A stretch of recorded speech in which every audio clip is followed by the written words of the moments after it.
நேற்று ஒரு பெரிய லெவல்ல ஒரு ஒர்க்கு, அதாவது டீச்சர்ஸ் டே ஃபங்க்ஷன் நடத்தி பெரிய லெவல்ல ஒரு எல்லாத்தையும் ஆச்சரியப்படுத்தி வச்சிருக்காருன்னு வச்சுக்கோங்களேன். கிட்டத்தட்ட ஒரு 5 மணி நேரம் ஸ்டேஜ்ல இருந்து ஆயிரக்கணக்கான டீச்சர்ஸுக்கு வந்து பகிர்ந்தாங்க.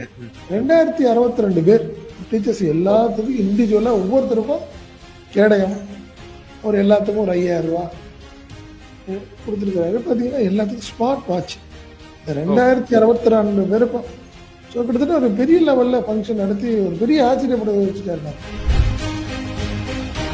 முப்பெருவிழாக்கான வேலைகள் வந்து கடுமையாக நடந்துகிட்டு இருக்கு. எலெக்ஷனுக்கான ஒரு கேம்பெயினை ஆரம்பிக்குது திமுக. முப்பெருவிழாலேருந்து ஆரம்பிக்குது. நீங்கள் மற்ற ஃபங்க்ஷன்ஸோட நீங்கள் முப்பெருவிழா ஃபங்க்ஷனை பாருங்கள். ஸ்டே பை ஸ்டே எல்லாமே எல்லாத்துக்கும் ஒரு மாடலாக தன்னை இருக்கணும். அதுதான் ஒரு எல்லாத்துக்கும் ஒரு ஆச்சரியம், பெரிய ரோல் மாடல் தான். தூங்க மாட்டாரு.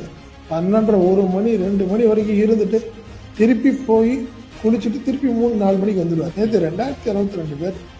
அதில் என்னன்னா அந்த 2062 பேர் நினைக்கிறாங்க செந்தில் பாலாஜியோட நின்று போட்டோ எடுக்கணும்னு நினைக்கிறாங்க. சலிக்காம நின்று போட்டோ எடுத்துக்கிட்டாரு. இது வந்து மிகப்பெரிய ஒரு ஆச்சரியம்னு வச்சுக்கலாம். என்ன காரணம்னா பரபரப்பான ஒரு சூழ்நிலை. கொங்கு மண்டல பொறுப்பாளர் 4-5 டிஸ்ட்ரிக்ட் போய் ஆகணும். அவருக்கு நல்லா தெரியும்.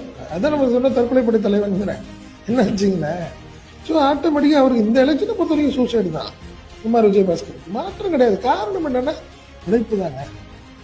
அதை தவிர்க்கவே முடியாது. நீ அதை வந்து நீ ஆளுங்கட்சிங்கிறதுனாலையோ அமைச்சருங்கிறதுனாலையோ மேலிடத்துல தலைமையில தனக்கு இருக்கிற செல்வாக்குங்கிறதுனாலையோ எந்த 1% கூட தொய்வு இல்லாத ஒரு வேலை பணி.